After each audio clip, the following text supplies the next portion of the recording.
abaze mwebwe abagabo bari ukuntu mwitanguranwaga mwayigiriwe ndayigiriwe ntawe n'imfura zigaragara yagize neza imfura se butishyurwa ngo ikire ye Gashuhe rero twagira ngo tukubwire iki tugenza niba duhaye akanya. Nta kibazo.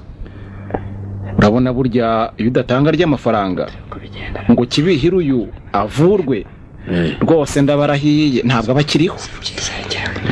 Warakoze rero murayanzaniye iyi nzoga niyo kugushimira nubwo yamugaye ariko aracyariho uramureba. Nzoga n'amafaranga kandi nuko mutangira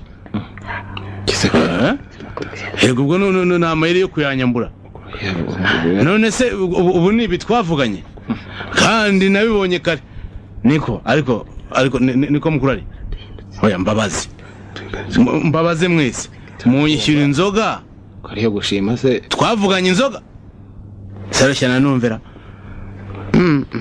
rengetse byo seni nazoga kida mwakagize kareka uragaya ubwo se mwashakiye ubwishyu mu mazi erega nuko utanareka ngo tukubwire ngaho aho abagabo bari wenda tware kubyumvikanaho Gashuhe ko ureba ibi bihe urabona ifaranga ryavaye koko ko nawe umugabo kisese areka mbere kirero urumva namwe urwagwa ntimwongera kunywa ahira data uko kameze kose ndareba rwose ndarugurisha nanye ndebe ko nakwishyuraho dukeye simbura na kimwe cy'icumi nakuramo ukomeje se ikindi Kibihira uyu nguyu nawe ndamugumana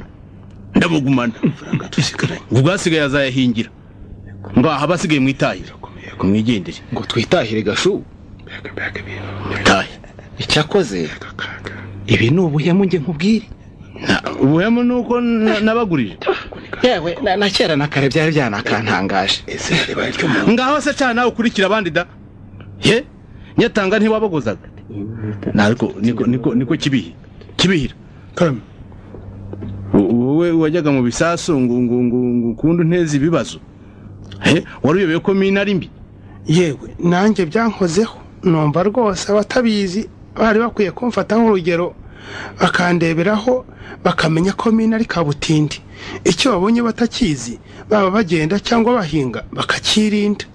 Gashu ububabare nagize ni ubuhamya bukomeye.